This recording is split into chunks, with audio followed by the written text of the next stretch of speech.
कसमार में खाद्यान्नी के महाजुटान में उमड़े लोग बोले 1932 के खाद्यान्नी के आधार पर करे स्थानीय नीति लागू।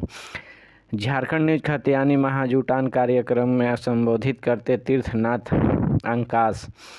बोकारो जिला अंतर्गत कसमार प्रखंड के पुरनी बगियारी स्थित मगलचंडी मंदिर परिसर में रविवार को झारखंडी भाषा संघर्ष समिति द्वारा खाद्यान्नी महाजुटान कार्यक्रम का आयोजन हुआ।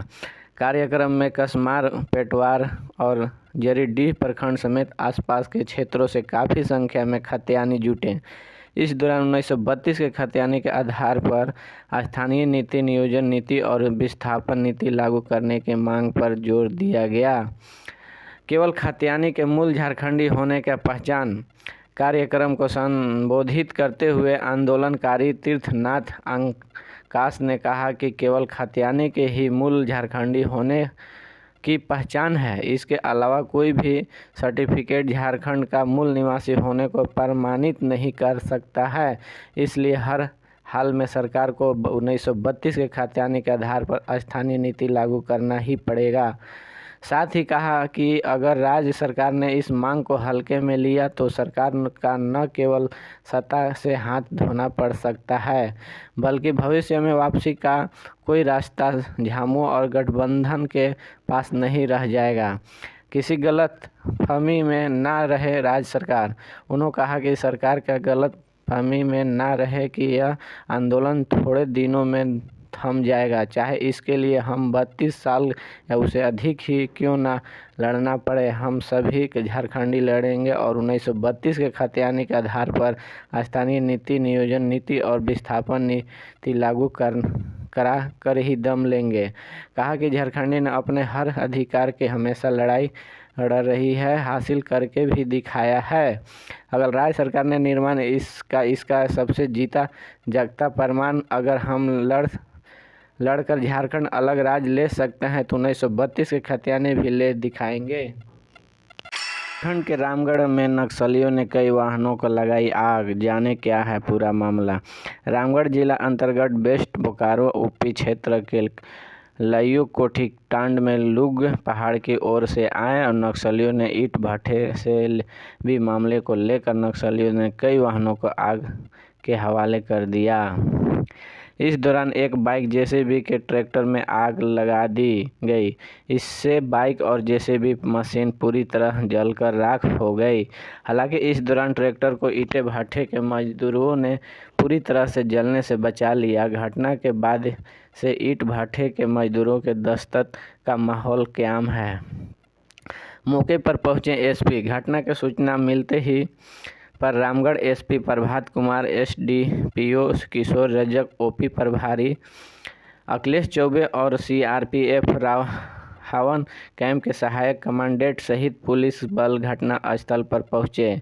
इस दौरान एसपी ने ईंट भट्ठे के मजदूरों से घटना की विस्तार से जानकारी प्राप्त किया।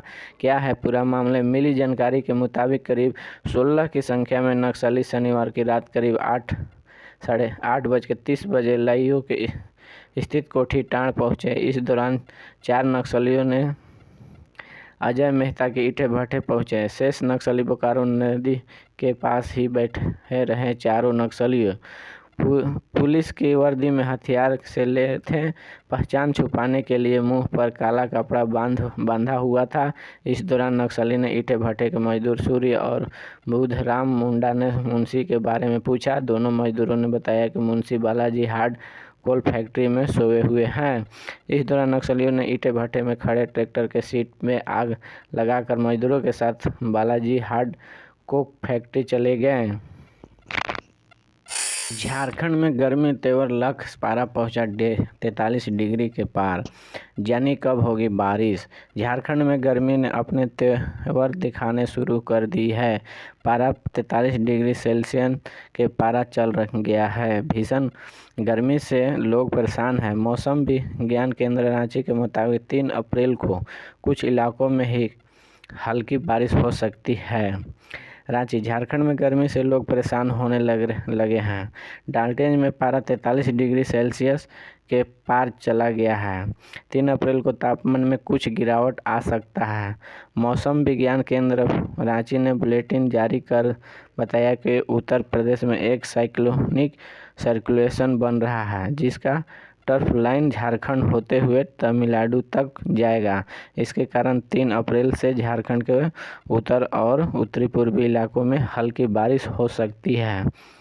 मौसम विज्ञान केंद्र रांची से मिली जानकारी के अनुसार उत्तर पश्चिम में गर्म हवा चलने की वजह से झारखंड के तापमान में लगातार बढ़ोतरी देखने के मिल रही है। राज्य में अगले 5 दिन तक अधिकतम तापमान में कोई बड़ा बदलाव की संभावना नहीं है। 3 अप्रैल को मौसम शुष्क रहने का अनुमान है, जबकि राज्य के उत्तर पूर्वी भागों में कहीं कहीं पर आंशिक बादल छाए रह सकते हैं, जबकि शेष भागों में मुख्यतः